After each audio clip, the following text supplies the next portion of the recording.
Olá, minhas amigas e meus amigos. Momento de alegria encontrar vocês, conversar com vocês sobre tudo o que aconteceu neste 1º de março. E em 1º de março de 1894, ou seja, já fazendo 5 anos do golpe militar que derrubou o imperador e implantou a República, pela primeira vez há uma eleição direta para presidente. E foi eleito Prudente de Moraes, um paulista, advogado, depois de 2 militares, né? Depois de Deodoro e de Floriano, que governou com mão de ferro. Né? É por causa dele que a Ilha do Desterro tem o nome de Florianópolis. Né? Bom, por causa do Floriano.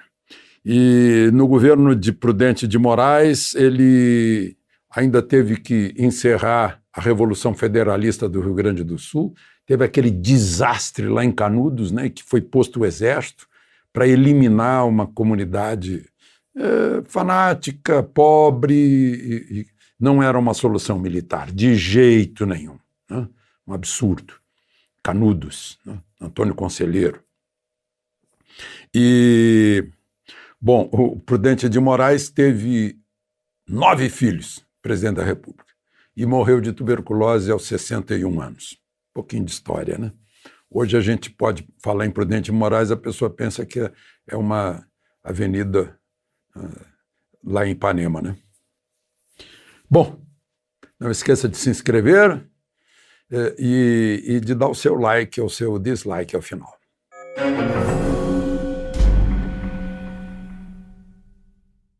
Bom, primeiro assunto, em 1923, no 1º de março, morria Rui Barbosa. Eu imagino que se Rui Barbosa, no tempo, vivesse um século à frente, em que ele iria morrer em 2023, o que ele diria deste Supremo que está fazendo 130 anos de existência?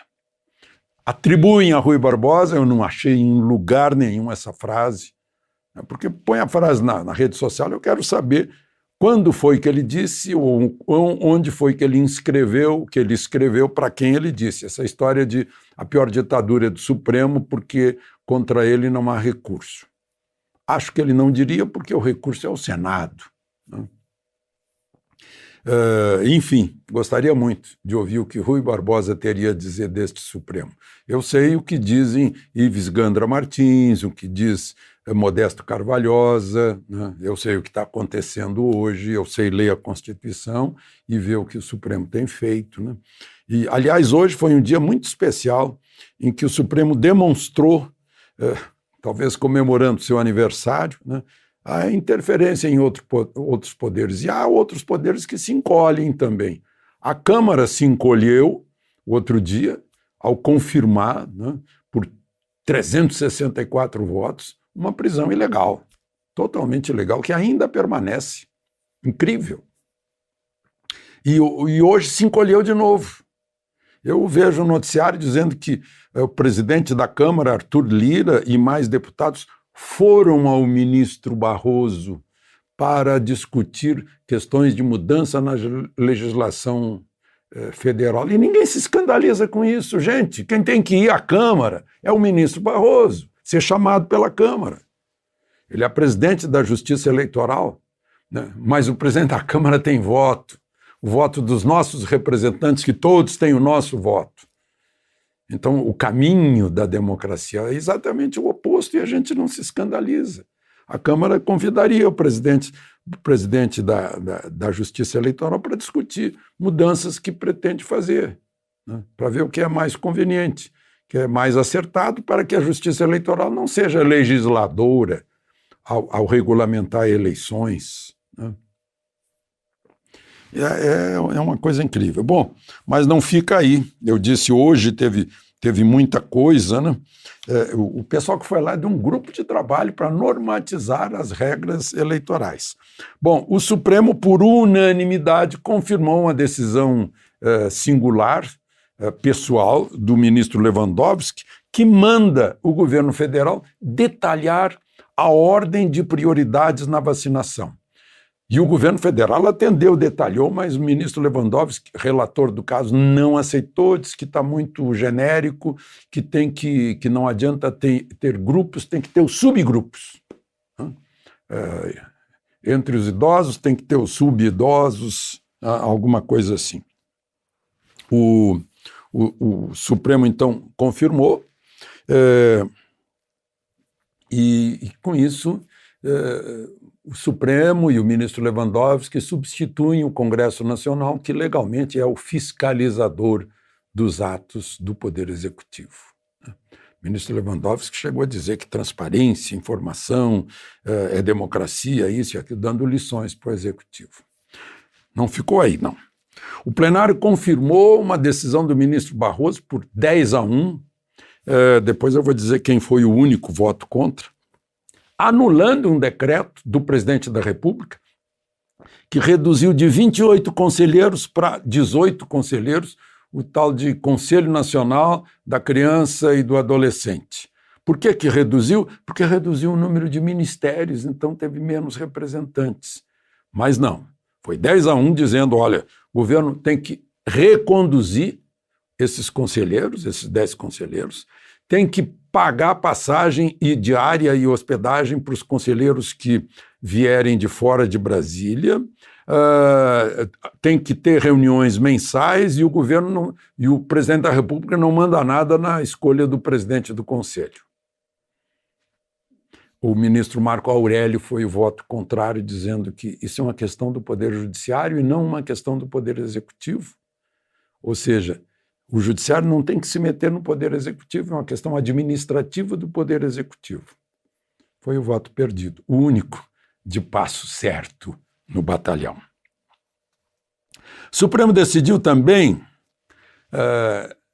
e foi uma maioria de 6-4, que os estados não podem legislar sobre as heranças e doações que vierem do exterior. É aquele tributo imposto, causa-mortes, imposto de transmissão, né? Imposto de transmissão, causa-mortes e doações, isso tem que ser legislação federal. Com isso, o estado de São Paulo, por exemplo, vai perder 5 bilhões e 400 milhões. Em compensação, gente, há uma turma do Supremo, a segunda turma, onde está Gilmar Mendes, e o Gilmar Mendes é o relator, a segunda turma confirmou uma decisão de Gilmar Mendes que, em dezembro, mandou soltar um homem, eu não vou chamar de traficante, né, porque mandou soltar, que estava com 188 quilos e 800 gramas de cocaína. Foi preso e flagrado pela Polícia Rodoviária Federal, levando 188 quilos de cocaína. Mas Gilmar Mendes e a segunda turma entenderam que ele tem bons antecedentes. É um traficante bonzinho. Então, mandou soltar, e o que ele tem que fazer é que à noite ele tem que ficar em casa, como eu fico também, né? Ele tem que se apresentar, pedir para o juiz da comarca se quiser sair da cidade dele, e tem que se apresentar, né, com alguma frequência à justiça. Que coisa, né? Aí a gente não sabe por que quem estimula tanto o tráfico neste país. Bom, eu me imagino a cara dos policiais federais que tiveram o orgulho de ter flagrado um traficante levando 188 quilos de cocaína para os que dependem da cocaína e sustentam o tráfico. Bom, vamos em frente. Falando ainda em justiça, agora lá em Curitiba, na 13ª Vara Federal, aqui era de Sérgio Moro, um diretor da Petrobras, o Renato Duque, que foi posto lá pelo José Dirceu, e o ex-tesoureiro do PT, João Vacari Neto, foram condenados de novo. por 2.300.000 de propina lá numa negociata com a Gráfica e a Petrobras, com nota fria. Um foi condenado, Renato Duque, a 3 anos e 7 meses e o João Vacari Neto a 6 anos e meio. Essa era a Petrobras. Bom, eu ontem mencionei aqui uma auxiliar minha que tinha todos os sintomas de Covid, foi tratada e já está passando bem. Hoje ela descobriu que sim, estava com Covid.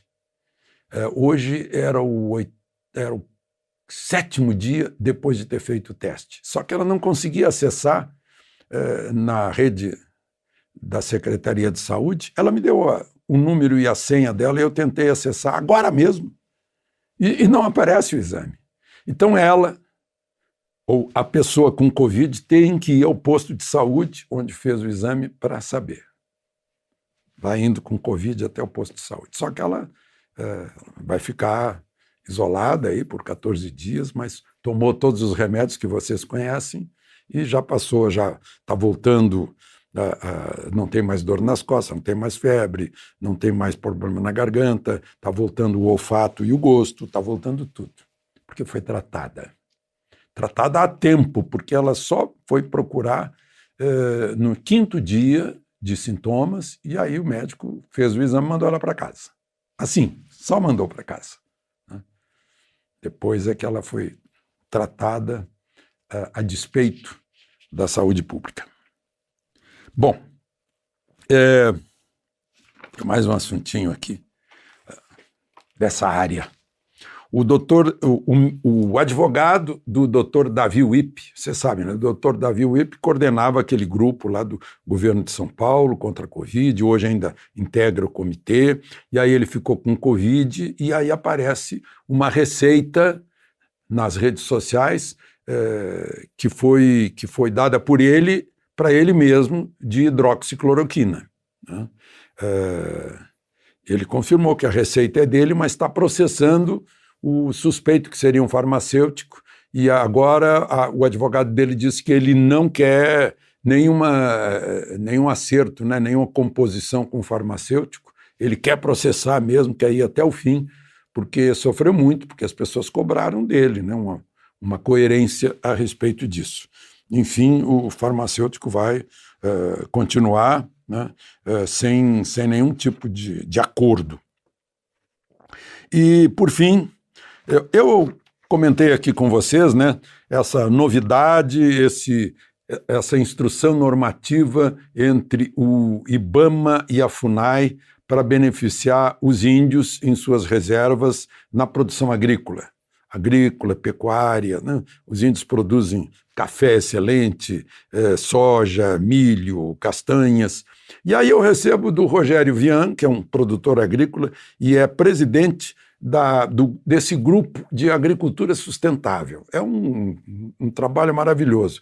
E ele me mostrou as fotografias recebendo índios parecis, de várias etnias, que vão procurar o pessoal da agricultura sustentável para melhorar a produção com insumos locais, melhorar o manejo, aprender mais sobre a tecnologia, as máquinas, né, e se integrar mais no agro brasileiro, né, integrando-se como brasileiros que são.